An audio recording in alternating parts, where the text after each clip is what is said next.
ഏവർക്കും master K അക്കാഡമിയുടെ പുതിയൊരു ക്ലാസ്സിലേക്ക് സ്വാഗതം. അപ്പോൾ നമ്മൾ ഇന്നത്തെ ക്ലാസ്സിൽ നമ്മുടെ ഡിവിഷൻ അക്കൗണ്ടൻറ്റ് എക്സാമിൻ്റെ മെയിൻസിൻ്റെ സിലബസിൽ സയൻസ് ആൻഡ് ടെക്നോളജിയുടെ ഉണ്ട് അല്ലേ. അപ്പം സയൻസ് ആൻഡ് ടെക്നോളജിക്ക് ടോട്ടൽ എത്ര മാർക്കാണ് പറഞ്ഞിരിക്കുന്നത്? 10 മാർക്കാണ് അല്ലേ. നമുക്ക് 10 മാർക്കാണ് നമുക്ക് സയൻസ് ആൻഡ് ടെക്നോളജിയുടെ ആ ഒരു ടോപ്പിക്കിൽ നമുക്കുള്ളത്. അപ്പം നമുക്ക് അതിനകത്ത് പല പല ടോപ്പിക്കുകളുണ്ട് അല്ലേ. അപ്പം ടോട്ടൽ നമുക്ക് 10 മാർക്സ് ആണ്. 10 മാർക്സിനകത്ത് നമുക്ക് 5 ഡിഫറെൻറ്റ് ടോപ്പിക്സിൽ നിന്ന് രണ്ട് മാർക്കിൻ്റെ ക്വസ്റ്റ്യൻ വീതമാണ് ഇപ്പോഴത്തെ ഒരു പാറ്റേൺ അനുസരിച്ച് നമുക്ക് എക്സാമിന് ചോദിക്കുന്നത്. അപ്പോൾ 5 ക്വസ്റ്റ്യൻ ഉണ്ട്. അപ്പോൾ അങ്ങനെ ഡിഫറെൻ്റ് ആയിട്ടുള്ള ടോപ്പിക്കുകളുണ്ട്. സ്പേസ്, മെഡിസിൻ, ഇൻവെൻറ്റേഴ്സ്, IT, അങ്ങനെ പല പല ടോപ്പിക്കുകളുണ്ട്. ചിലപ്പം ഒരു ടോപ്പിക്കിൽ നിന്ന് 2 ചോദ്യങ്ങൾ വേണമെങ്കിൽ വരാം.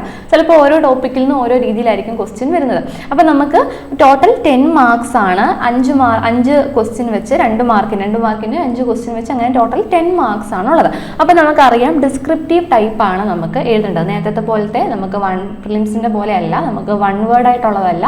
അപ്പോൾ എന്താണ്, നമുക്ക് ഒരു ടോപ്പിക്ക് നമ്മൾ പഠിക്കുമ്പോഴത്തേക്ക് അതിനെക്കുറിച്ചൊരു 2 to 3 സെൻറ്റൻസ് എങ്കിലും നമുക്ക് അതിനെക്കുറിച്ച് അറിയുന്നതായിരിക്കും. നമ്മളോട് ഏത് ടോപ്പിക്കിൽ നിന്ന് ക്വസ്റ്റ്യൻ ചോദിച്ചാലും നമുക്കൊരു 2 to 3 സെൻറ്റൻസ് എങ്കിലും ഷുവറായിട്ട് നമുക്ക് അറിഞ്ഞിട്ടുണ്ടായിരിക്കണം. അപ്പം നമുക്ക് ജസ്റ്റ് സ്പേസ് അല്ലെങ്കിൽ IT ഇല്ലെങ്കിൽ ഇൻവെൻറ്റേഴ്സ് അങ്ങനെയുള്ളൊരു ടോപ്പിക്, ഒരു ഹെഡിങ് മാത്രമേ തന്നിട്ടുള്ളൂ. അപ്പോൾ സ്പേസിൻ്റെ ഭാഗത്തു നിന്നാണെങ്കിൽ എന്ത് വേണമെങ്കിലും ചോദിക്കുക, അല്ലെങ്കിൽ എന്ത് ക്വസ്റ്റ്യൻ വേണമെങ്കിലും വരാം. ഇപ്പം നമുക്കറിയാം പ്രിലിംസിൻ്റെ ഭാഗത്തു നിന്നാണെങ്കിൽ പോലും സ്പേസിൻ്റെ ഭാഗത്തു നിന്നാണ് ISROയുടെ ഒരു സാറ്റലൈറ്റിനെ കുറിച്ചായിരുന്നു നമുക്ക് പ്രിലിംസിൻ്റെ ഭാഗത്തു നിന്ന് ഒരു ക്വസ്റ്റ്യൻ ഉണ്ടായിരുന്നത് അല്ലേ. അപ്പോൾ അങ്ങനെ നമുക്ക് പ്രതീക്ഷിക്കാത്ത ഭാഗത്തു നിന്നായിരിക്കും ചോദിക്കുന്നത്. ഓക്കെ, അപ്പം ആ പ്രിലിംസിൻ്റെ ചോദ്യം നമ്മൾ കാണുമ്പോഴത്തേക്ക് അത്ര ഇമ്പോർട്ടൻ്റ് ആയിട്ടുള്ള, അപ്പം അത്ര റെലവൻ്റ് ആയിട്ടുള്ള ഒരു സാറ്റലൈറ്റിൻ്റെ കാര്യമല്ലായിരുന്നു ചോദിച്ചിട്ടുണ്ടായിരുന്നത്. പക്ഷേ നമ്മൾ മെയിൻസിലോട്ട് വരുമ്പോഴത്തേക്ക് നമുക്ക് എല്ലാ ടോപ്പിക്കും അല്ലെങ്കിൽ ഒരു ക്വസ്റ്റ്യൻ കാണുമ്പോഴത്തേക്ക് നമ്മൾ സ്റ്റക്കായി പോകരുത്. അതിനെക്കുറിച്ചുള്ള എന്തെങ്കിലും ഒരു ഐഡിയ നമുക്ക് ഉണ്ടായിരിക്കണം. അപ്പം നമുക്ക് ഇപ്പോൾ സ്പേസ് എന്ന് പറഞ്ഞ ടോപ്പിക്കാണ്. സ്പേസിനെ കുറിച്ചുള്ള എല്ലാ കാര്യങ്ങളും, ഇപ്പോൾ സ്പേസിൻ്റെ എന്താണ് ഓർബിറ്റ്, അല്ലെങ്കിൽ അതിനെക്കുറിച്ചുള്ള റിലേറ്റഡ് ആയിട്ടുള്ള കുറേ കാര്യങ്ങൾ, എന്തൊക്കെയാണ് ഡിഫറെൻ്റ് ആയിട്ടുള്ള ലോഞ്ച് വെഹിക്കിൾസ് ഏതൊക്കെയാണ്, എന്താണ് പല പല സ്പേസ് ഏജൻസി, എന്താണ് ഇന്റർനാഷണൽ സ്പേസ് സ്റ്റേഷൻ, അപ്പോൾ എല്ലാത്തിനെ കുറിച്ചും ഒരു ബ്രീഫ് ഐഡിയ ഉണ്ടായിരിക്കണം. അപ്പോൾ നമ്മൾ ഇന്നത്തെ ക്ലാസ്സിൽ നമ്മുടെ ടോപ്പിക്കായിട്ടുള്ള സ്പേസിനെ കുറിച്ചാണ് നമ്മൾ എടുക്കാൻ പോകുന്നത് കേട്ടോ. സ്പേസിൻ്റെ ടോപ്പിക്കാണ് നമ്മൾ എടുക്കാൻ പോകുന്നത്. അപ്പോൾ സ്പേസിൻ്റെ ടോപ്പിക്കിൽ നിന്ന് ഉള്ള പല പല സബ് ടോപ്പിക്കുകളായിട്ട് നമുക്ക്, ഇപ്പോൾ സ്പേസ് ആണ് മെയിൻ ചാപ്റ്റർ എന്ന് പറഞ്ഞാൽ അതിൽ അണ്ടറിൽ വരുന്ന പല പല ടോപ്പിക്കുകളാണ് നമ്മൾ നോക്കാനായിട്ട് പോകുന്നത്. ആദ്യത്തെ ടോപ്പിക് എന്ന് പറഞ്ഞാൽ നമ്മൾ ഈ ഒരു ക്ലാസ്സിൽ നമ്മൾ ഡീൽ ചെയ്യുന്നത് ആദ്യത്തെന്ന് പറയുമ്പോഴത്തേക്ക് സ്പേസ് ഏജൻസീസിനെ കുറിച്ചാണ് കേട്ടോ. എന്താണ് സ്പേസ് ഏജൻസീസിനെ കുറിച്ചാണ്. Space agency, international space station, പിന്നെ ഡിഫറെൻ്റ് ആയിട്ടുള്ള നാസ, ISRO, ESA കുറിച്ചൊക്കെയുള്ള കുറച്ചൊരു ബ്രീഫ് ആയിട്ടുള്ള കുറച്ച് നോട്ട്സ് ഉണ്ട്.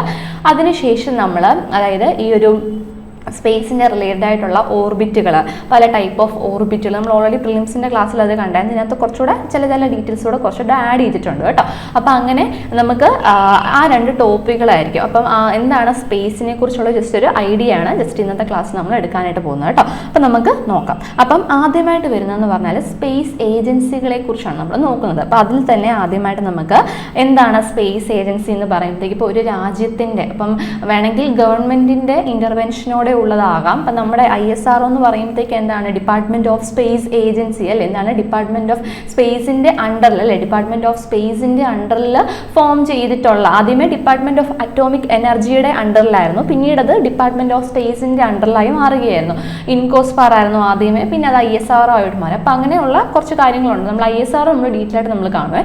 അപ്പം ഗവൺമെന്റിന്റെ കൺട്രോളിലും ആകാം, ഇല്ലെങ്കിൽ ഇപ്പം SpaceX പോലെ പ്രൈവറ്റ് ഏജൻസീസും ആകാം. അങ്ങനെ സ്പേസിൻ്റെ റിലേറ്റഡ് ആയിട്ടുള്ള സാറ്റലൈറ്റിൻ്റെ വിക്ഷേപണങ്ങൾ, അതുപോലെ നമുക്ക് സ്പേസിനെ കുറിച്ചുള്ള കുറേ ഇൻഫർമേഷൻസ് കിട്ടുന്ന വർക്ക് ചെയ്യുന്ന ഓർഗനൈസേഷൻസിനെ നമ്മൾ വിളിക്കുന്ന പേരാണെന്ന് പറയുമ്പോഴത്തേക്ക് സ്പേസ് ഏജൻസീസ് എന്ന് പറയുമ്പോഴത്തേക്ക്. ഇപ്പം നമ്മുടെ സയൻസ് ആൻഡ് ടെക്നോളജി എന്ന് പറയുന്ന ഒരു പ്രോഗ്രസ് വളരുന്നു എന്ന് പറയുമ്പോഴത്തേക്ക് ഒരു സയൻസ് ഫീൽഡ് അല്ലെങ്കിൽ ഈ ഒരു ടെക്നോളജീസും കാര്യങ്ങളും ഒക്കെ ഡെവലപ്പ് ചെയ്ത് സ്പേസിനെ കുറിച്ചുള്ള കാര്യങ്ങൾ, ഇപ്പം നമുക്കറിയാം അല്ലേ, മൂണിലോട്ടുള്ള അതുപോലെ മാർസിലോട്ടുള്ളത്, അങ്ങനെയുള്ള പല പല മിഷൻസ്, ഇപ്പം നമ്മുടെ ISROയുടെ പ്രധാനപ്പെട്ട മിഷൻസും പിന്നെ ഹ്യൂമൻ മിഷൻസും കാര്യങ്ങളൊക്കെ എല്ലാം നടക്കുന്നുണ്ട്. പല പല പ്രോഗ്രസ്സും കാര്യങ്ങളൊക്കെ നടക്കുന്നുണ്ട്. അപ്പം അങ്ങനെയൊക്കെയുള്ള മിഷൻസ് കാര്യങ്ങളൊക്കെ നടത്തുന്ന ഓർഗനൈസേഷൻസ് ആണെന്ന് പറയുമ്പോഴത്തേക്ക് സ്പേസ് ഓർഗനൈസേഷൻ എന്ന് പറയുമ്പോൾ, അല്ലെങ്കിൽ സ്പേസ് ഏജൻസികൾ എന്ന് പറയുമ്പോഴത്തേക്ക്, ഈ സ്പേസ് ഏജൻസികൾ ഗവൺമെൻറ്റിൻ്റെ കൺട്രോളുള്ളതും ആകാം, ഇല്ലെങ്കിൽ പ്രൈവറ്റും ആകാം കേട്ടോ. അപ്പം കുറച്ച് സ്പേസ് ഏജൻസികളുടെ എക്സാമ്പിൾ ഏതൊക്കെയാണ്? ISRO, ESA എന്ന് പറയുമ്പോഴത്തേക്ക് European space space agency, NASA, അതുപോലെ ഒരുപാടുണ്ട്. ജാക്സ, ജപ്പാന്റെ ആണെങ്കിൽ ജാക്സ, പിന്നെ റഷ്യയുടെ ആകുമ്പോഴത്തേക്ക് റോസ്കോസ്മോസ്, അങ്ങനെ പല പല സ്പേസ് ഏജൻസികളുണ്ട്. അപ്പോൾ നമുക്ക് അതിനെക്കുറിച്ചാണ് നമ്മൾ നോക്കാൻ പോകുന്നത്. അപ്പോൾ നമുക്ക് ഡെഫിനേഷൻ വൈസും കൂടെ നമുക്ക് ജസ്റ്റ് ഒന്ന് നോക്കി പോവാവേ.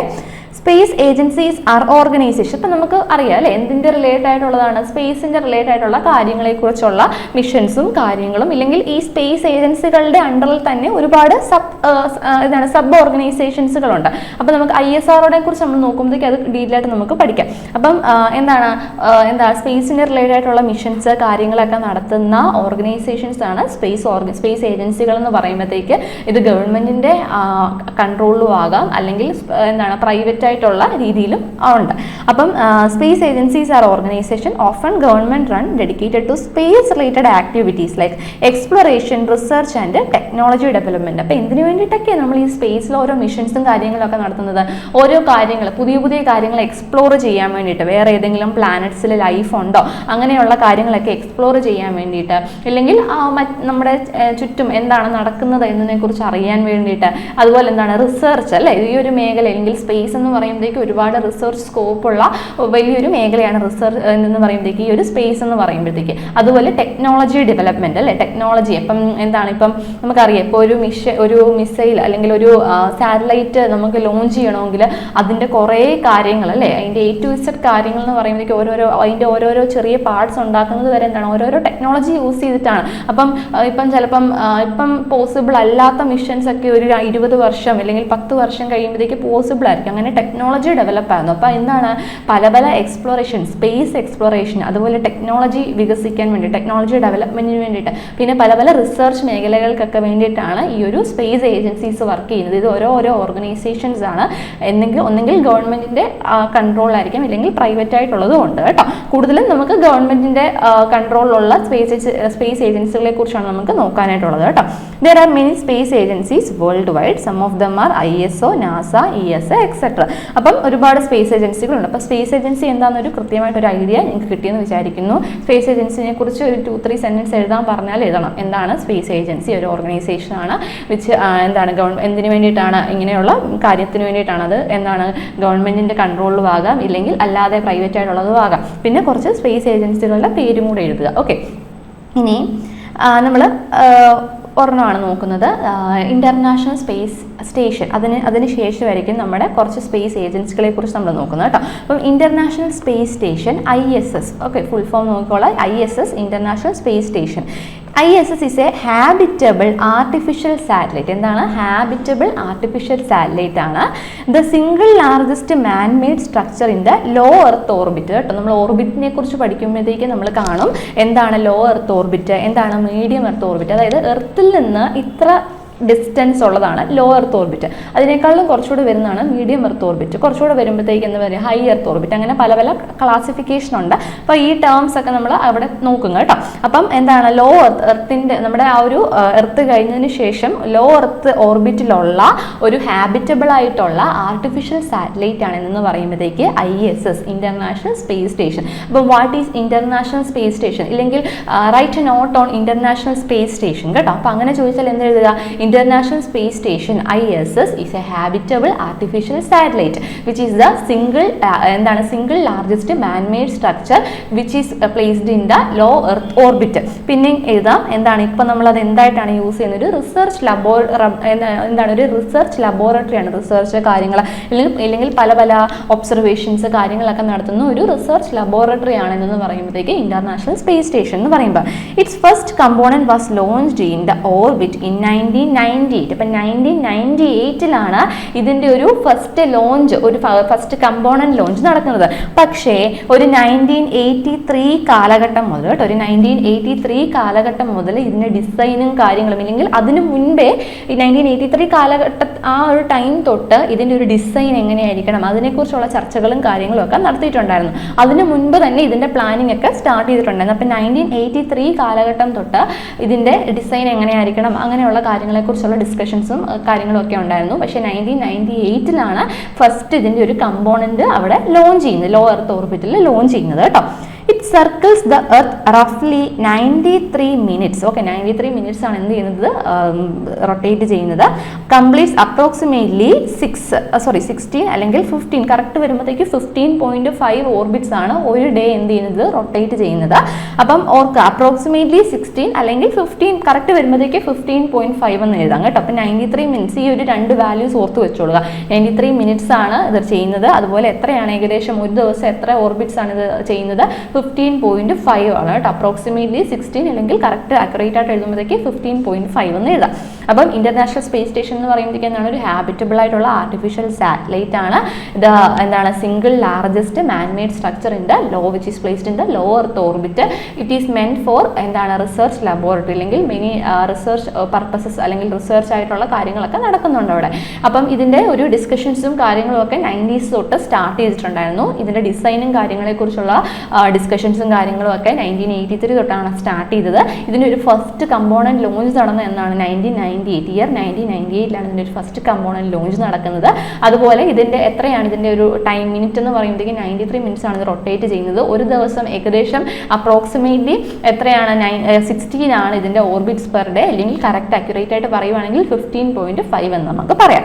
ഓക്കെ, ഇനി ഈ ഒരു ഇൻ്റർനാഷണൽ സ്പേസ് സ്റ്റേഷൻ ഹോൾഡ് ചെയ്യുന്ന അല്ലെങ്കിൽ 5 രാജ്യങ്ങളുടെ ഇതിന് അല്ലെങ്കിൽ 5 സ്പേസ് ഏജൻസികളുടെ കൺട്രോളിലാണ് ഈ ഒരു ഇൻ്റർനാഷണൽ സ്പേസ് സ്റ്റേഷൻ എന്ന് പറയുമ്പോഴത്തേക്ക്. നമ്മുടെ ISRO അതിനകത്തില്ല. ആ 5 സ്പേസ് ഏജൻസി അല്ലെങ്കിൽ ആ ഓരോ സ്പേസ് ഏജൻസി ഓരോ രാജ്യങ്ങളുടെ ആയിരിക്കില്ല. അപ്പോൾ അത് ഏതൊക്കെയാണെന്ന് നമുക്ക് നോക്കാം. It is A multinational project involving 5 participating space agency. അപ്പോൾ 5 സ്പേസ് ഏജൻസികളുടെ കൺട്രോളിൽ വരുന്ന ഒരു മൾട്ടിനാഷണൽ പ്രോജക്റ്റ് ആണ്. എന്താണ് ഒരു മൾട്ടിനാഷണൽ, അപ്പോൾ 5 സ്പേസ് ഏജൻസികളുടെ ഇതിൽ വരുന്ന കൺട്രോളിൽ വരുന്ന ഒരു എന്താണ് ഒരു മൾട്ടിനാഷണൽ പ്രോജക്റ്റ് ആണ് ഇതെന്ന് പറയുമ്പോഴത്തേക്ക് ഇന്റർനാഷണൽ സ്പേസ് സ്റ്റേഷൻ എന്ന് പറയുമ്പോൾ ഏതൊക്കെയാണ് ആ ഒരു കൺട്രോൾ ചെയ്യുന്ന 5 സ്പേസ് ഏജൻസികൾ ഏതൊക്കെയാണ് നമുക്ക് നോക്കിയാലോ. ഫസ്റ്റ് വൺ നാസ, ആരുടെയാണ്, യുണൈറ്റഡ് സ്റ്റേറ്റ്സ്. റോസ്കോസ്മോസ്, നമ്മൾ ഇതിനെക്കുറിച്ചൊക്കെ ഡീറ്റെയിലായിട്ട് കാണുവേ, റഷ്യയുടേത്.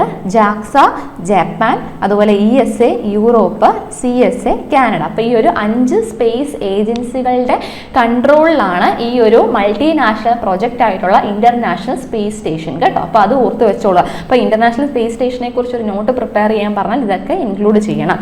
The ownership and use of, അപ്പം എന്താണ് ഇതിൻ്റെ ഉപയോഗവും അല്ലെങ്കിൽ ഇതിൻ്റെ റിലേറ്റഡ് ആയിട്ടുള്ള കാര്യങ്ങളെല്ലാം ഓരോ എഗ്രിമെന്റിൽ ഓരോ കരാറിലായിരിക്കും അല്ലേ. കാരണം 5 വ്യത്യസ്തങ്ങളായിട്ടുള്ള 5 സ്പേസ് ഏജൻസികൾക്കും അവർക്ക് അവരുടേതായിട്ടുള്ള പ്രൊജക്റ്റുകൾ കാണും, ഇല്ലെങ്കിൽ റിസർച്ച് ഏരിയാസ് കാണും, ഫീൽഡ് ഓഫ് ഡെവലപ്മെന്റുകൾ കാണും. അപ്പം അതിനെയൊക്കെ ആസ്പദമാക്കിയിട്ട് പല കരാറിലാണ് എന്ത് ചെയ്യുന്നത്, ഇതിന്റെ കാര്യങ്ങളൊക്കെ നടക്കുന്നത്. The ownership and the use of space station is established by intergovernmental treaties and agreement. അപ്പം പല കരാറുകളിൽ വെച്ചിട്ടാണ് എന്ത് ചെയ്യുന്നത്, ഈ ഒരു ഇതിന്റെ വർക്കിങ്ങും കാര്യങ്ങളൊക്കെ നടക്കുന്നത്. പിന്നെ ഇത് മെയിനായിട്ട് ഇതിനൊരു 2 ക്ലാസിഫിക്കേഷൻ ഉണ്ട് കേട്ടോ, അല്ലെങ്കിൽ 2 സെക്ഷനായിട്ട് നമുക്ക് ഈ ഒരു ഇന്റർനാഷണൽ സ്പേസ് സ്റ്റേഷൻ നമുക്ക് 2 സെക്ഷനായിട്ട് നമുക്ക് ഡിവൈഡ് ചെയ്യാം. ഏതൊക്കെയാണ് 2 ഡിവിഷൻ എന്ന് പറയുമ്പം the international space station ISS is divided into 2 main sections. ഏതൊക്കെയാണ്, റോസ് ആൻഡ് USOS. അപ്പോൾ റോസ് എന്ന് പറയുമ്പോഴത്തേക്ക് എന്താണ്, റഷ്യയുടെ ഓർബിറ്റൽ സെഗ്മെന്റും, അതുപോലെ USOS എന്ന് പറയുമ്പോഴത്തേക്ക് എന്താണ്, യുണൈറ്റഡ് സ്റ്റേറ്റ്സിന്റെ അല്ലെങ്കിൽ യുണൈറ്റഡ് സ്റ്റേറ്റ്സിന്റെ ഓർബിറ്റൽ സെഗ്മെന്റും. റോസും അതുപോലെ USOS അങ്ങനെ ഓർത്ത് വെക്കുക കേട്ടോ. ഓരോരോ നമ്മൾ ഡിസ്ക്രിപ്ഷൻ എന്താണ് നമുക്ക് ഡിസ്ക്രിപ്റ്റീവായിട്ടാണ് എഴുതേണ്ടത്. അപ്പോൾ ഡിസ്ക്രിപ്റ്റീവായിട്ട് എഴുതുമ്പോഴത്തേക്ക് ഇങ്ങനെ ഓരോരോ ഷോർട്ട് ഫോമായിട്ട് ഓർത്ത് വെക്കുക. 93 മിനിറ്റ്സ്, 15.5 അല്ലെങ്കിൽ 16 ഓർബിറ്റ്സ് പെർ ഡേ, അങ്ങനെയൊക്കെയുള്ള പിന്നെ 5 സ്പേസ് ഏജൻസികൾ ഏതൊക്കെയാണ്, പിന്നെ ഇങ്ങനത്തെ കാര്യങ്ങളൊക്കെ ഓർത്ത് വെക്കുക. ബാക്കിയൊക്കെ നമുക്ക് ഡിസ്ക്രിപ്റ്റീവായിട്ട് അങ്ങ് എഴുതി പോകാമല്ലോ. അപ്പം ഇങ്ങനെയുള്ള ഷോർട്ട് ട്രിക്കായിട്ട് ഇപ്പോൾ ഇന്റർനാഷണൽ സ്പേസ് സ്റ്റേഷൻ എന്ന് പറയുമ്പോൾ ഇത്രയും കാര്യങ്ങൾ നിങ്ങളുടെ മനസ്സിലുണ്ടായിരിക്കണം കേട്ടോ. 93 മിനിറ്റ്സ്, 15.5 ഓർബിറ്റ്സ് പെർ ഡേ, അതുപോലെ 5 സ്പേസ് ഏജൻസികളുടെ പേര്, പിന്നെ ഈ ഒരു റോസും USOS, ഇത്രയും കാര്യങ്ങളുണ്ടെങ്കിൽ നമുക്ക് ആ ഒരു 2 മാർക്കിനുള്ളത് എഴുതി വെക്കാം. അപ്പം റഷ്യൻ ഓർബിറ്റൽ സെഗ്മെന്റ് റോസും, അപ്പോൾ അതുപോലെ എന്താണ് യുണൈറ്റഡ് സ്റ്റേറ്റ്സ് ഓർബിറ്റൽ സെഗ്മെന്റ്. അപ്പം 2 സെക്ഷനായിട്ട് ഈ ഒരു ഇന്റർനാഷണൽ സ്പേസ് സ്റ്റേഷനെ ഡിവൈഡ് ചെയ്തിട്ടുണ്ട്. The ROS is primarily operated by Russia while the USOS is managed by United State with contribution from other partner nation. അപ്പോൾ ഈ ഒരു എന്താണ് ഈ ഒരു 2 സെക്ഷനായിട്ടാണല്ലോ ഡിവൈഡ് ചെയ്തിരിക്കുന്നത്. അപ്പോൾ ROS അല്ലെങ്കിൽ എന്താണ് റഷ്യൻ ഓർബിറ്റൽ സെഗ്മെന്റ് റഷ്യയാണ് കൺട്രോൾ ചെയ്യുന്നത്.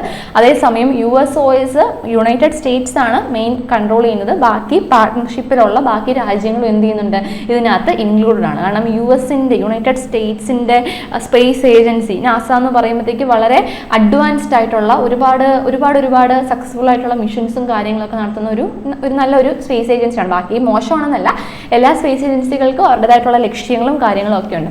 അപ്പം നാസ എന്ന് പറയുമ്പോൾ കുറച്ചുകൂടെ അഡ്വാൻസ്ഡ് ആണ്, ബാക്കി കമ്പയർ ചെയ്യുമ്പോഴത്തേക്ക് കുറച്ചുകൂടെ അഡ്വാൻസ്ഡ് ആണ്. എന്നാലും അവർ റിസർച്ച് ചെയ്യുന്ന ഇല്ലെങ്കിൽ അവർ നടത്തുന്ന ഡെവലപ്മെൻറ്റുകളൊക്കെ അക്യുറേറ്റ് ആണ്, അഡ്വാൻസ്ഡ് ആണ് കുറച്ചുകൂടെ. അപ്പം അതാണ് കേട്ടോ. അപ്പം ബാക്കി പാർട്ട്ണർ നേഷൻസും ഇതിനകത്ത് മാനേജ് ചെയ്യുന്നുണ്ട്, അല്ലെങ്കിൽ ഇതിനകത്ത് പാർട്ട്ണറാണ്. ഓക്കെ, അതായത് USOSന്റെ കൺട്രോൾ, ആ ഒരു USOS സെക്ഷൻ്റെ അണ്ടറിൽ വരുന്നതാണ് ബാക്കി നേഷൻസും കേട്ടോ. അപ്പം അത്രയാണ് നമുക്ക് ഇന്റർനാഷണൽ സ്പേസ് സ്റ്റേഷനെ കുറിച്ച് പറയാനുള്ളത്. നമുക്ക് ഒന്നുകൂടെ നോക്കാം. എന്താണ് ഹാബിറ്റബിൾ ആയിട്ടുള്ളൊരു ആർട്ടിഫിഷ്യൽ സാറ്റലൈറ്റ് ആണ്, ലോവർ എർത്ത് ഓർബിറ്റിലാണ് സ്ഥിതി ചെയ്യുന്നത്. 90s തൊട്ട് ഇതിൻ്റെ ഡിസ്കഷൻസും കാര്യങ്ങളൊക്കെ നടക്കുന്നുണ്ടായിരുന്നു. 1983 കാലഘട്ടത്തിലാണ് ഇതിൻ്റെ ഒരു ഡിസൈനും കാര്യങ്ങളും വന്നത്. 1998 ഇതിൻ്റെ ഒരു ഫസ്റ്റ് കമ്പോണൻറ്റ് ഒരു ലോഞ്ച് നടന്നിട്ടുണ്ടായിരുന്നത്. പിന്നെ 93 മിനിറ്റ്സ് ആണ് ഇത് എന്ത് ചെയ്യുന്നത്, റൊട്ടേറ്റ് ചെയ്യുന്നത്. 15.5 ഓർബിറ്റ്സ് പെർ ഡേ ആണ് ഇതിൻ്റെ ഒരു ഓർബിറ്റൽ പീരീഡ് എന്ന് പറയുമ്പോഴത്തേക്ക്. അതുപോലെ ഓർബിറ്റൽ പീരീഡ് ആ ടൈമാണ് കേട്ടോ ഓർബിറ്റൽ പീരീഡ് എന്ന് പറയുമ്പോഴത്തേക്ക്. അതുപോലെ 5 പ്രധാനപ്പെട്ട സ്പേസ് ഏജൻസികളുടെ കൺട്രോളിലുള്ള പല ട്രീറ്റീസും എഗ്രിമെൻറ്റും ഒക്കെ വെച്ച് 5 സ്പേസ് ഏജൻസികളാണ് ഇത് മെയിനായിട്ട് കൺട്രോൾ ചെയ്യുന്നത്. ഏതൊക്കെയാണ് ആ സ്പേസ് ഏജൻസികൾ? NASA, Roscosmos, JAXA, ESA and CSA കേട്ടോ. അപ്പോൾ United States, Russia, Japan, Europe, Canada, ഈ ഒരു 5 ഇതിൻ്റെ കൺട്രോളിലാണ് ഈ ഒരു ഇന്റർനാഷണൽ സ്പേസ് സ്റ്റേഷൻ വരുന്നത്. അതുപോലെ ഈ ഒരു ഇന്റർനാഷണൽ സ്പേസ് സ്റ്റേഷനെ നമുക്ക് എന്താണ് 2 സെക്ഷനായിട്ട് നമുക്ക് ഡിവൈഡ് ചെയ്യാം. ഏതൊക്കെയാണ്? റഷ്യൻ ഓർബിറ്റൽ സെഗ്മെന്റും അതുപോലെ എന്താണ് യുണൈറ്റഡ് സ്റ്റേറ്റ്സ് ഓർബിറ്റൽ സെഗ്മെന്റ്. അങ്ങനെ 2 സെക്ഷനായിട്ട് കൂടെ നമുക്ക് ഡിവൈഡ് ചെയ്യാവുന്നതാണ്.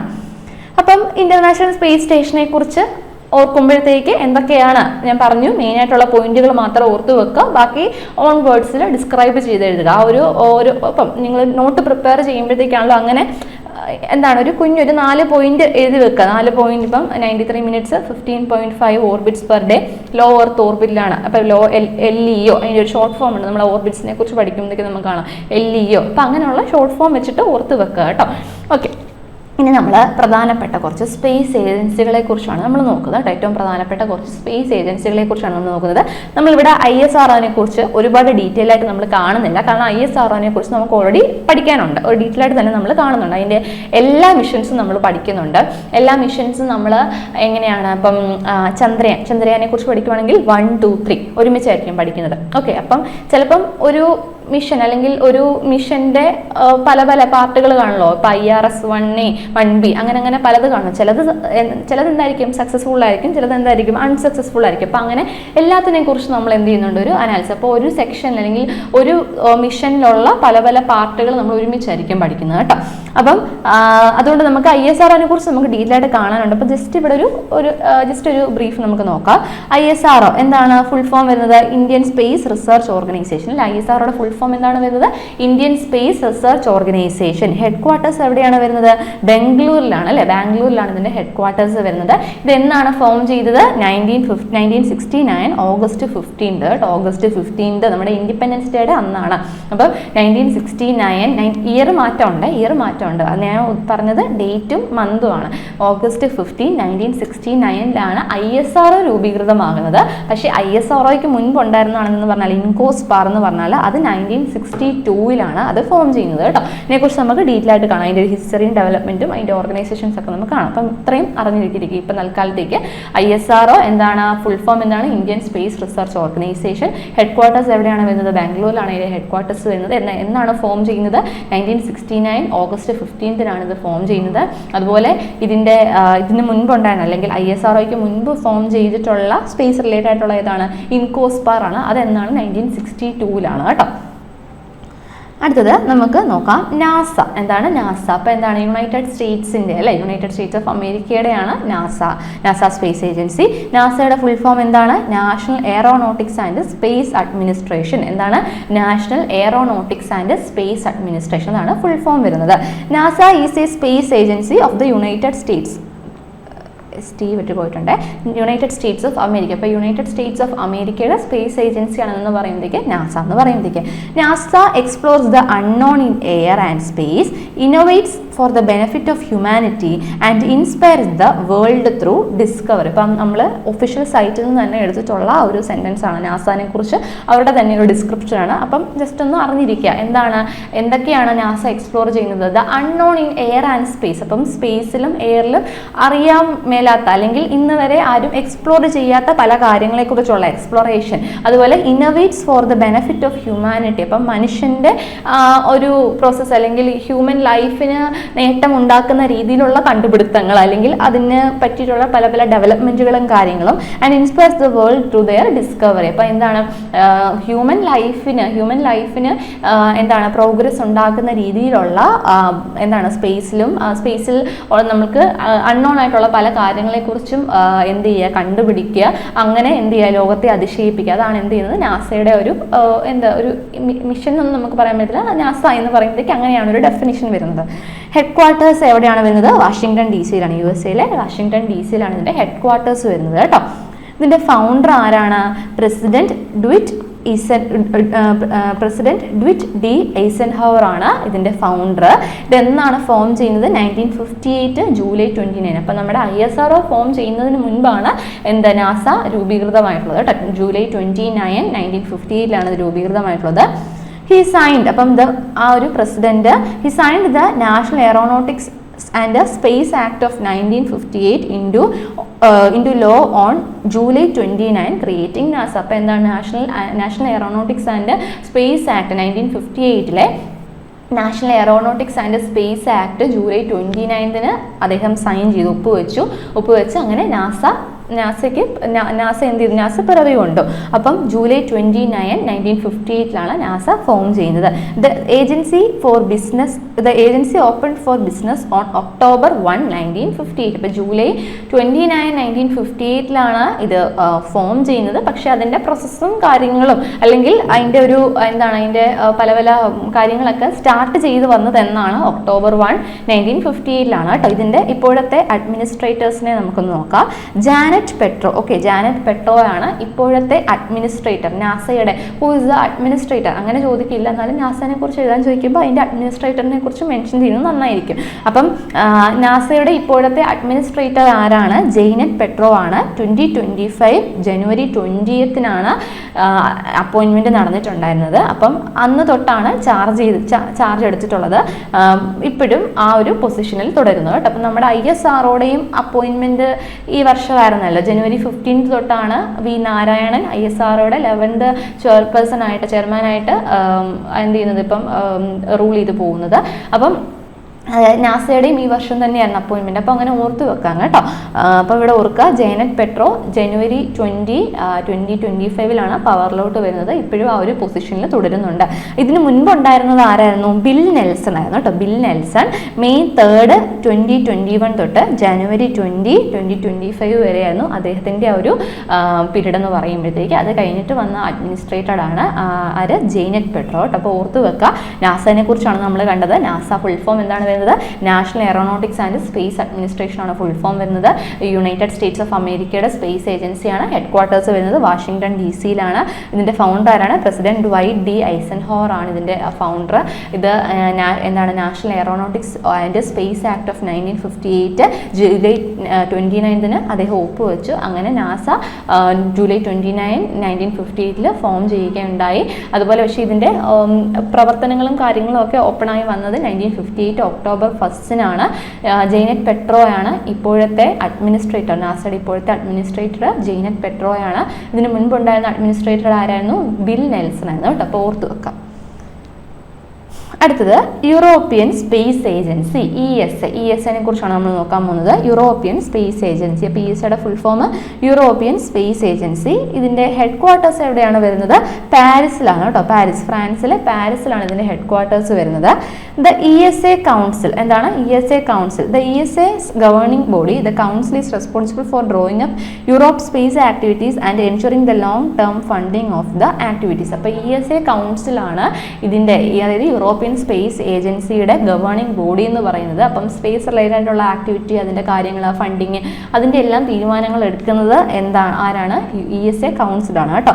The main spaceport used by ESA is Guiana space centre CSG. European known as Europe spaceport located in French ഗിയന.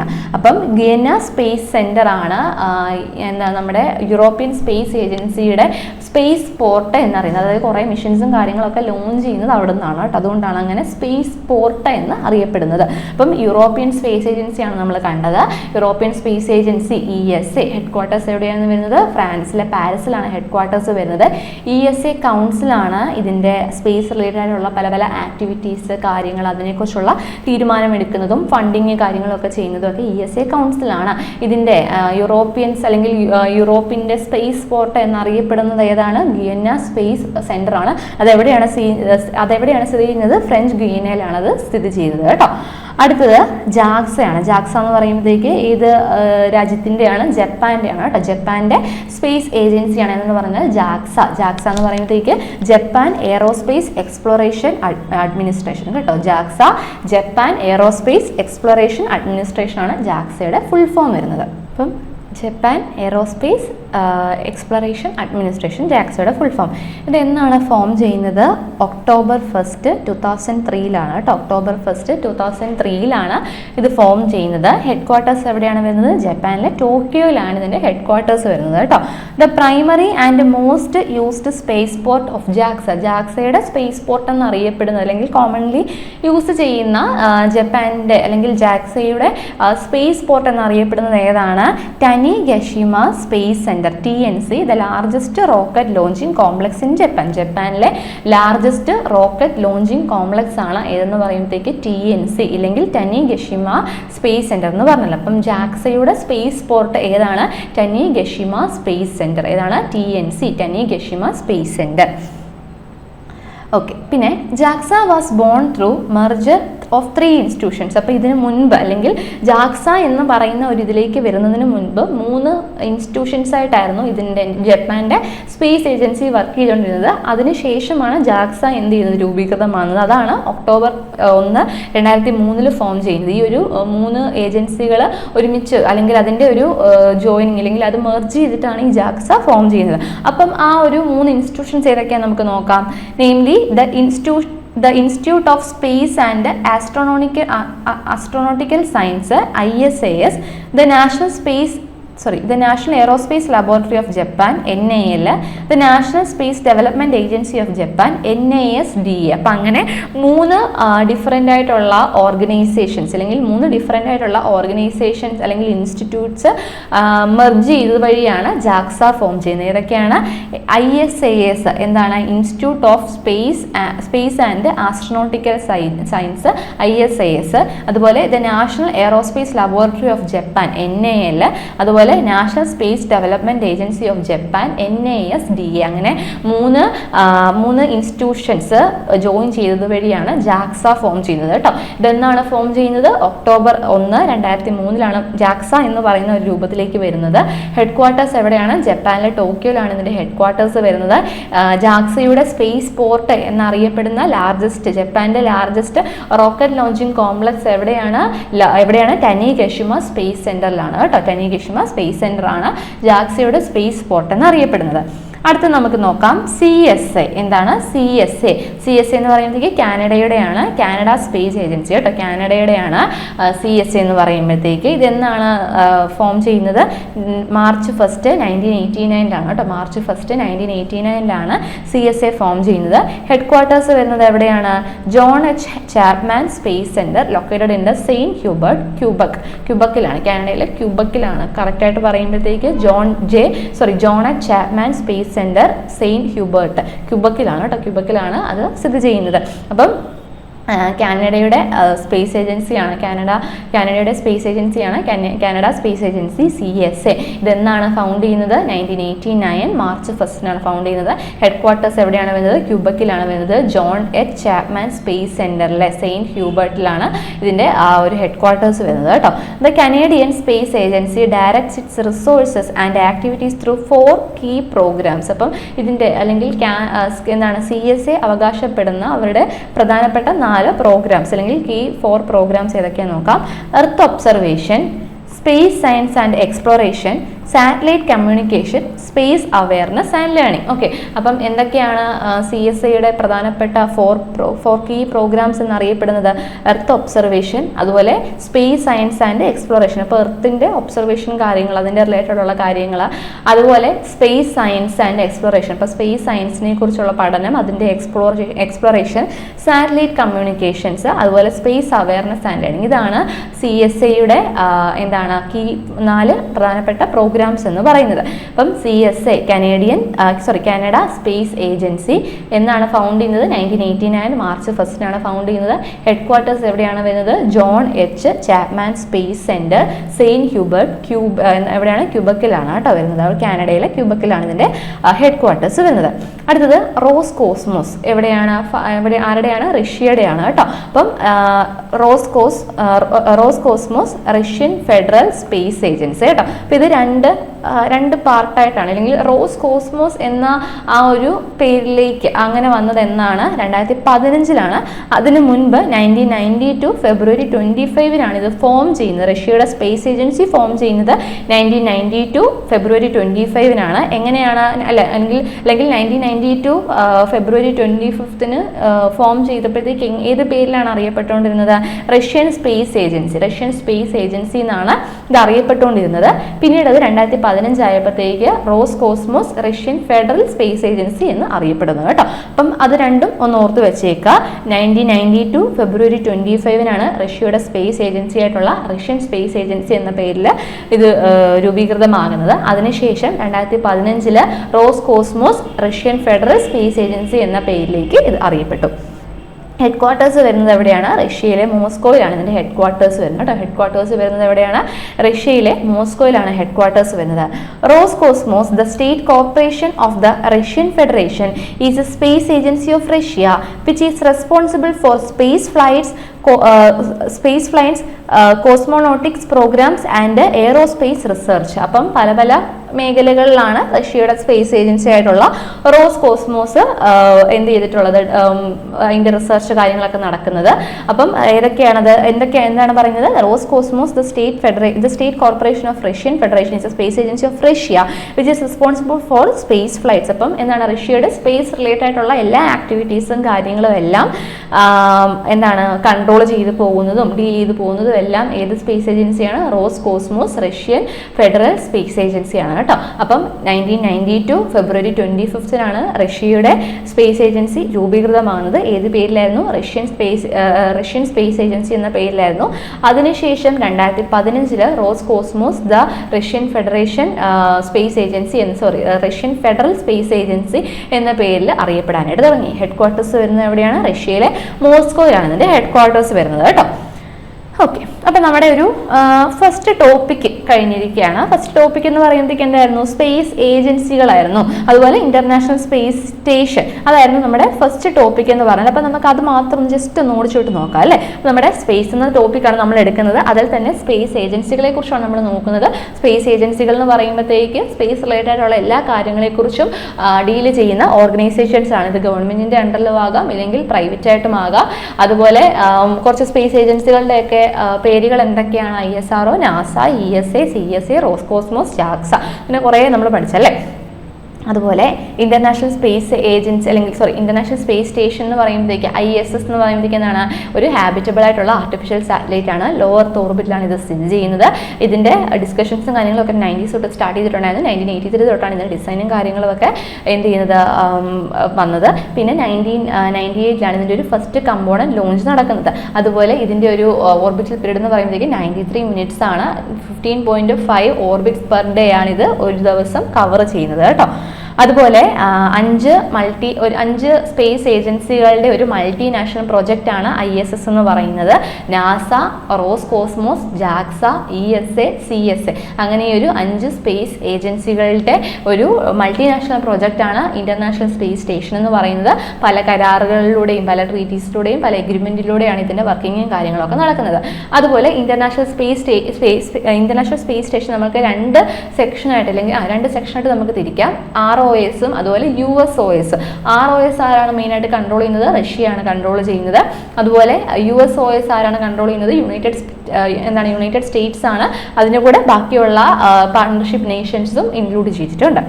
അതുപോലെ ISRനെ കുറിച്ച് നമുക്ക് ഡീറ്റെയിൽ ആയിട്ട് കാണാം. ISR എന്ന് പറയുന്നത് Indian space research organisation August 15, 1969 form ചെയ്യുന്നത്. ഇതിന് മുൻപുണ്ടായിരുന്നത് ഇൻകോസ്പാർ എന്നായിരുന്നു. അത് 1962 ഫോം ചെയ്തിട്ടുണ്ടായിരുന്നത്. ഇതിൻ്റെ ഹെഡ് ക്വാർട്ടേഴ്സ് വരുന്നത് എവിടെയാണ്? ബാംഗ്ലൂരിലാണ്. അതുപോലെ അടുത്തത് നമ്മൾക്ക് ബാക്കിയുള്ള ഇൻ്റർനാഷണൽ ആയിട്ടുള്ള കുറച്ച് സ്പേസ് ഏജൻസികളാണ്. ഫസ്റ്റ് വൺ നാസയാണ് നമ്മൾ കണ്ടത്, national aeronautics and space administration, അതാണ് അതിൻ്റെ ഫുൾ ഫോം വരുന്നത്.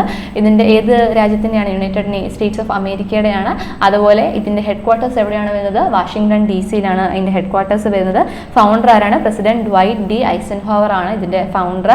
അദ്ദേഹം national aeronautics and space act 1958 ആ ഒരു ആക്ട് ജൂലൈ 29 അദ്ദേഹം സൈൻ ചെയ്തു. അങ്ങനെ ജൂലൈ 29, 1958 നാസ രൂപം കൊണ്ടു. ഇതിൻ്റെ ഒരു ഓപ്പറേഷണൽ ഇതിലോട്ട് നാസ എത്തുന്നത് 1958 ഒക്ടോബർ 1 ഇപ്പോഴത്തെ അഡ്മിനിസ്ട്രേറ്റർ ആരാണ്? ജെയ്നെറ്റ് പെട്രോ ആണ്. ഇതിന് മുൻപുണ്ടായിരുന്ന അഡ്മിനിസ്ട്രേറ്റർ ആരായിരുന്നു? ബിൽ നെൽസൺ ആയിരുന്നു കേട്ടോ. അതുപോലെ ESA എന്ന് പറയുമ്പോഴത്തേക്ക് യൂറോപ്യൻ സ്പേസ് ഏജൻസിയാണ്. ESA ഹെഡ് ക്വാർട്ടേഴ്സ് വരുന്നത് എവിടെയാണ്? ഫ്രാൻസിലെ പാരീസിലാണ് ഹെഡ് ക്വാർട്ടേഴ്സ് വരുന്നത്. ESA കൗൺസിലാണ് ഈ ഒരു യൂറോപ്യൻ സ്പേസ് ഏജൻസിയുടെ എല്ലാ കാര്യങ്ങളെക്കുറിച്ചും അല്ലെങ്കിൽ സ്പേസ് റിലേറ്റഡ് ആയിട്ടുള്ള എല്ലാ കാര്യങ്ങളെക്കുറിച്ചുള്ള തീരുമാനങ്ങളും കാര്യങ്ങളും ഒക്കെ എടുക്കുന്നത്. ഇതിൻ്റെ സ്പേസ് പോർട്ട് എന്ന് പറയുന്നത് ഏതാണ്? CSG ആണ് കേട്ടോ. അപ്പം അത് ഓർക്കുക. ഇതെവിടെയാണ് സ്ഥിതി ചെയ്യുന്നത്? ഫ്രഞ്ച് ഗിയാനയിലാണ് ഇതിൻ്റെ യൂറോപ്പ് സ്പേസ് പോർട്ട് എന്നറിയപ്പെടുന്നത് സ്ഥിതി ചെയ്യുന്നത്. അതുപോലെ JAXA Japan aerospace exploration administration form ചെയ്യുന്നത് 2003 ഒക്ടോബർ 1 3 ഇൻസ്റ്റിറ്റ്യൂഷൻസ് മെർജ് ചെയ്തതിലൂടെയാണ് JAXA രൂപം കൊള്ളുന്നത്. ഏതൊക്കെയാണ് 3 ഇൻസ്റ്റിറ്റ്യൂഷൻസ് നമുക്ക് നോക്കാം. Institute of space and aeronautical science ISAS, അതുപോലെ national aerospace laboratory of Japan NAL, അതുപോലെ national space development agency of Japan NASD. അങ്ങനെ 3 institutions merge ചെയ്തതിലൂടെയാണ് JAXA രൂപം കൊള്ളുന്നത്. ഹെഡ് ക്വാർട്ടേഴ്സ് വരുന്നത് എവിടെയാണ്? ജപ്പാനിലെ ടോക്കിയോയിലാണ് ഹെഡ് ക്വാർട്ടേഴ്സ് വരുന്നത്. JAXAയുടെ സ്പേസ് പോർട്ട് എന്നറിയപ്പെടുന്നത് ഏതാണ്? ടനിഗഷിമ സ്പേസ് സെന്റർ ആണ് കേട്ടോ. ടനിഗഷിമ സ്പേസ് സെന്റർ ആണ് JAXAയുടെ സ്പേസ് സെന്റർ അല്ലെങ്കിൽ സ്പേസ് പോർട്ട് എന്നറിയപ്പെടുന്നത്. ജപ്പാനിലെ ലാർജസ്റ്റ് റോക്കറ്റ് ലോഞ്ചിങ് കോംപ്ലക്സ് കൂടാണ് കേട്ടോ. അടുത്തത് CSA കാനഡ സ്പേസ് ഏജൻസിയാണ്. ഇത് ഫോം ചെയ്യുന്നത് 1989 മാർച്ച് 1 ഫോം ചെയ്യുന്നത്. ഹെഡ് ക്വാർട്ടേഴ്സ് വരുന്നത് John J. Chapman space centre which is in Saint ക്യൂബക്കിൽ, കാനഡയിലെ ക്യൂബക്കിലാണ് ഇതിൻ്റെ ഹെഡ് ക്വാർട്ടേഴ്സ് വരുന്നത്. കാനഡ സ്പേസ് ഏജൻസി CSAയുടെ 4 പ്രധാനപ്പെട്ട കീ പ്രോഗ്രാംസ് ഏതൊക്കെയാണ്? Earth observation, space science and exploration, satellite communication, അതുപോലെ സ്പേസ് അവയർനെസ് ആൻഡ് ലേണിംഗ്. ഇത്രയാണ് അതിൻ്റെ കീ പ്രോഗ്രാംസ് എന്നറിയപ്പെടുന്നത്. അടുത്തത് റോസ്കോസ്മോസ് ആണ്.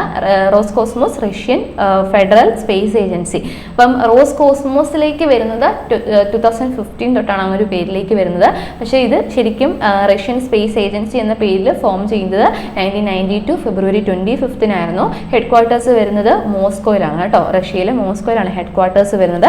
അപ്പം റോസ്കോസ്മോസ് ആണ് ഇതിൻ്റെ റഷ്യയുടെ എല്ലാ റിലേറ്റഡ് ആയിട്ടുള്ള എല്ലാ സ്പേസ് ആക്ടിവിറ്റീസിലെ കാര്യങ്ങളും എല്ലാം കൺട്രോളും കാര്യങ്ങളും ഒക്കെ ചെയ്യുന്നത്. ഓക്കെ, അപ്പം നമ്മുടെ ആദ്യത്തെ ഒരു കുഞ്ഞൊരു ടോപ്പിക്ക് നമ്മൾ കഴിഞ്ഞിരിക്കുകയാണ്. അടുത്ത ഈ ഒരു ക്ലാസ്സിൻ്റെ രണ്ടാമത്തെ സെക്ഷനിലേക്ക് നമ്മൾ വരികയാണ്. നമ്മൾക്ക് കുറച്ച് ടേംസ് ഞാൻ നേരത്തെ പറഞ്ഞിരുന്നല്ലോ, ലോ എർത്ത് ഓർബിറ്റിലാണ് ISS സ്ഥിതി ചെയ്യുന്നത്. അപ്പോൾ അതിനെക്കുറിച്ചൊക്കെയുള്ള കുറച്ച് ടേംസ് കാര്യങ്ങൾ അതിനെക്കുറിച്ചാണ് നമ്മൾ ഇപ്പം നോക്കാനായിട്ട് പോകുന്നത് കേട്ടോ. അപ്പം ആദ്യം വരുന്നത് ഓർബിറ്റാണ് കേട്ടോ. ഓർബിറ്റ് എന്ന് പറയുമ്പോഴത്തേക്ക് എന്താണ്? ഇപ്പം സ്പേസിലുള്ള ഒരു ഇമാജിനറി ആയിട്ടുള്ള ഒരു കേർവ്ഡ് പാത്താണ് അല്ലെ, ഒരു കേർവ്ഡ് പാത്താണ്. സ്പേസ് ക്രാഫ്റ്റ് പോലെയുള്ള പല ഒബ്ജക്റ്റുകൾ റൊട്ടേറ്റ് ചെയ്യുന്ന ഒരു ഇമാജിനറി ഒരു കേർവ്ഡ് പാത്ത് ആണെന്ന് പറയുമ്പോഴേക്ക് ഓർബിറ്റ് എന്ന് പറയുമ്പോഴേക്ക് an orbit is the curved path. എന്താണ് an orbit is the curved path that an object in space എന്ന് ഉദ്ദേശിക്കുന്നത് എന്താണ്? Spacecraft takes around another object. അപ്പോൾ ഒരു ഒബ്ജക്റ്റിന് ചുറ്റും മറ്റൊരു ഒബ്ജക്റ്റ് അല്ലെങ്കിൽ സ്പേസിലുള്ള മറ്റൊരു ഒബ്ജക്റ്റ് റൊട്ടേറ്റ് ചെയ്യുന്ന ഒരു കേർവ്ഡ് പാത്ത് ആണെന്ന് പറയുമ്പോഴത്തേക്ക് ഓർബിറ്റ് എന്ന് പറയുമ്പോഴത്തേക്ക് കേട്ടോ. അടുത്തത് നമുക്ക് ഈ ഓർബിറ്റ്സിനെ നമുക്ക് പലതായിട്ട് നമുക്ക് ക്ലാസിഫൈ ചെയ്യാം. ഓക്കെ, ഓർബിറ്റ്സ് നമുക്ക് പലതായിട്ട് ക്ലാസിഫൈ ചെയ്യാം. അപ്പം എന്തൊക്കെ ടൈപ്പ് ഓഫ് ക്ലാസിഫിക്കേഷൻ ആണ്? Based on the object at the centre of the orbit, ഓർബിറ്റിന്റെ നടുക്കുള്ള ഒബ്ജക്റ്റ് ഏതാണോ അതിനെ അടിസ്ഥാനമാക്കിയിട്ടുള്ള ഒരു ക്ലാസിഫിക്കേഷൻ. അടുത്തത് based on the height of the final orbits, final orbits അതായത് ഈ ഒരു നമ്മൾ ലോഞ്ച് ചെയ്യുന്ന സാറ്റലൈറ്റ് എവിടെയാണോ ഫൈനൽ പോയി എത്തി നിൽക്കുന്നത് അതിന്റെ ഹൈറ്റിനെ അടിസ്ഥാനമാക്കിയിട്ടാണ് നമ്മൾ LEO അതുപോലെ medium earth orbit, high earth ഓർബിറ്റിനെ കുറിച്ച് നമ്മൾ നോക്കാൻ പോകുന്നത്. അതാണ് അതിന്റെ ആ ഒരു രണ്ടാമത്തെ ക്ലാസിഫിക്കേഷൻ. അതായത് ആ ഒരു സാറ്റലൈറ്റ് അല്ലെങ്കിൽ ആ ഒരു ഒബ്ജക്റ്റ്, ആ ഒരു സ്പേസിലുള്ള ഒരു ഒബ്ജക്റ്റ് ഫൈനലായിട്ട് എവിടെ എത്തി നിൽക്കുന്നു അതിന്റെ ഹൈറ്റിനെ അടിസ്ഥാനമാക്കിയിട്ടുള്ള രണ്ടാമത്തെ ക്ലാസിഫിക്കേഷൻ.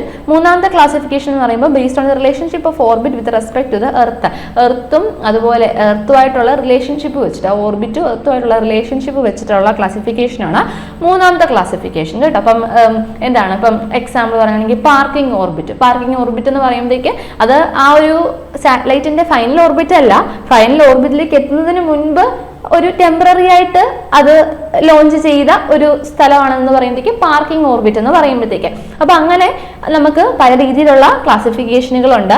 അപ്പം ഓർബിറ്റിനെ നമുക്ക് പ്രധാനമായിട്ട് നമുക്ക് 3 ക്ലാസിഫിക്കേഷൻ ആണുള്ളത്. ഏതൊക്കെയാണ്? ഫസ്റ്റ് ക്ലാസിഫിക്കേഷൻ എന്ന് പറയുമ്പോഴത്തേക്ക് നടുക്കുള്ള ആ ഒരു ഓർബിറ്റിന്റെ നടുക്കുള്ള ഒബ്ജക്റ്റ് എന്താണോ അതിനെ അടിസ്ഥാനമാക്കിയിട്ടുള്ള ആദ്യത്തെ ക്ലാസിഫിക്കേഷൻ. രണ്ടാമത്തെ ക്ലാസിഫിക്കേഷൻ എന്ന് പറയുമ്പോഴത്തേക്ക് ഫൈനൽ ഓർബിറ്റിന്റെ ഹൈറ്റിനെ അടിസ്ഥാനമാക്കിയിട്ടുള്ള രണ്ടാമത്തെ ക്ലാസിഫിക്കേഷൻ. മൂന്നാമത്തെ ക്ലാസിഫിക്കേഷൻ എന്ന് പറയുമ്പോഴേക്ക് relationship between the orbit and with respect to the earth, ഓർബിറ്റും അതുപോലെ എർത്തും തമ്മിലുള്ള റിലേഷൻഷിപ്പിനെ അടിസ്ഥാനമാക്കിയിട്ടുള്ള മൂന്നാമത്തെ ക്ലാസിഫിക്കേഷൻ. അങ്ങനെ പ്രധാനമായിട്ടും 3 ക്ലാസിഫിക്കേഷൻ ആണ് ഓർബിറ്റ്സ് എന്നുള്ളത്. നമ്മൾ ഇനി നോക്കുന്നത് ഈ ഓരോ ക്ലാസിഫിക്കേഷൻ അണ്ടറിൽ വരുന്നതിനെ കുറിച്ചാണ് കേട്ടോ. അപ്പം ആദ്യത്തെ എന്ന് പറയുമ്പോഴത്തേക്ക് എന്താണ്? Based on the object at the centre of the orbit, അല്ലെ, ഓർബിറ്റിന്റെ നടുക്കുള്ള ഒബ്ജക്റ്റ് എന്നതാണോ അതിനെ അടിസ്ഥാനമാക്കിയിട്ടുള്ള ആദ്യത്തെ ക്ലാസിഫിക്കേഷൻ.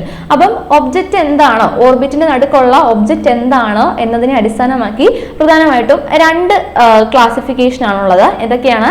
ജിയോസെൻട്രിക് ഓർബിറ്റും ഹീലിയോസെൻട്രിക് ഓർബിറ്റും. പേര് കേൾക്കുമ്പോൾ തന്നെ നമുക്ക് മനസ്സിലാകും. ജിയോ എന്ന് പറയുമ്പോൾ എന്താണ്? എർത്ത്, അല്ലെ. അപ്പം നടുക്കുള്ള ഒബ്ജക്റ്റ് എന്താണ്? എർത്ത് ആണ്.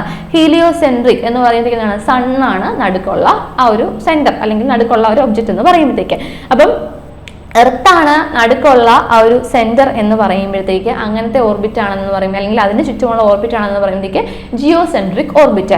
ഹീലിയോസെൻട്രിക് ഓർബിറ്റ് എന്ന് പറയുമ്പോഴത്തേക്ക് സണ്ണാണ് സെന്റർ, അതിന് ചുറ്റുമുള്ള ഓർബിറ്റ് ആണെന്ന് പറയുമ്പോഴത്തേക്ക് ഹീലിയോസെൻട്രിക് ഓർബിറ്റ് എന്ന് പറയുന്നത്. അപ്പൊ നമുക്ക് നോക്കാം.